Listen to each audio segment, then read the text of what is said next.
ധർമ്മസ്ഥലയിൽ സ്ത്രീകളെയും പെൺകുട്ടികളെയും കൊന്നു കുഴിച്ചുമൂടിയെന്ന വെളിപ്പെടുത്തൽ നടത്തിയ കേസിൽ കൂടുതൽ വിവരങ്ങൾ പുറത്ത്. കല്ലേരി വനമേഖലയിൽ മൃതദേഹം കുഴിച്ചിട്ടുവെന്നാണ് വിവരം. പ്രത്യേക അന്വേഷണ സംഘത്തിൽ നിന്നും വനിതാ IPS ഓഫീസർ പിന്മാറി. ധർമ്മസ്ഥലയിലെ മുൻ ശുചീകരണ തൊഴിലാളി ജൂലൈ 13-ന് ബെൽത്തങ്ങാടി കോടതിയിൽ നൽകിയ രഹസ്യമൊഴിയിലെ വിവരങ്ങൾ ചില ഓൺലൈൻ മാധ്യമങ്ങൾ വഴിയാണ് പുറത്തുവന്നത്. ധർമ്മസ്ഥലക്കടുത്ത് കല്ലേരി പെട്രോൾ പമ്പിന് 1/2 കിലോമീറ്റർ അടുത്ത വനമേഖലയിലാണ് മൃതദേഹങ്ങൾ കുഴിച്ചിട്ടതെന്നാണ് നൽകിയ വിവരം. മണ്ണുമാന്തി യന്ത്രം ഉപയോഗിച്ച് കുഴിയെടുത്ത് സ്കൂൾ വിദ്യാർത്ഥിയുടേതുൾപ്പെടെ നിരവധി മൃതദേഹങ്ങൾ കുഴിച്ചുമൂടിയെന്ന മൊഴി നൽകി. സംഭവത്തെക്കുറിച്ച് അന്വേഷിക്കാൻ നിയോഗിച്ച പ്രത്യേക അന്വേഷണ സംഘം ഇതുവരെ ധർമ്മസ്ഥലയിൽ എത്തിയിട്ടില്ല. മൊഴിയിൽ പറയുന്ന സ്ഥലത്ത് കുഴിച്ച് പരിശോധന നടത്തുന്നതുൾപ്പെടെയുള്ള കാര്യങ്ങൾ വേഗത്തിലാക്കണമെന്നാണ് ആക്ഷൻ കമ്മിറ്റിയുടെ ആവശ്യം. അതേസമയം സർക്കാർ പ്രഖ്യാപിച്ച പ്രത്യേക അന്വേഷണ സംഘത്തിൽ നിന്ന് DCP സൗമ്യലത IPS പിന്മാറി. വ്യക്തിപരമായ കാരണങ്ങളെ തുടർന്നാണ് പിന്മാറ്റമെന്നാണ് സർക്കാരിനെ അറിയിച്ചത്.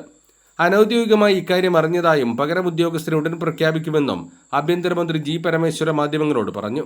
കർണാടക ആഭ്യന്തര സുരക്ഷാ DGP പ്രണവ് മഹന്തിയുടെ നേതൃത്വത്തിലുള്ള പ്രത്യേക അന്വേഷണ സംഘത്തിൽ 17 അംഗങ്ങളെ കൂടി ചേർത്ത് വിപുലീകരിച്ചു.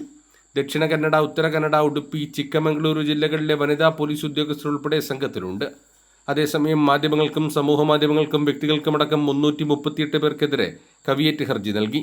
ധർമ്മസ്ഥല പോലീസിൽ രജിസ്റ്റർ ചെയ്ത കേസിന്റെ പേരിൽ മഞ്ജുനാഥേശ്വര ക്ഷേത്രത്തിനും ട്രസ്റ്റ് അധികാരികൾക്കും മാനഹാനിയുണ്ടാക്കുന്ന തരത്തിൽ വാർത്തകൾ നൽകുന്നത് തടയണമെന്നാവശ്യപ്പെട്ട് D. ഹർഷേന്ദ്രകുമാറാണ് അഭിഭാഷകൻ വഴി നോട്ടീസ് അയച്ചത്.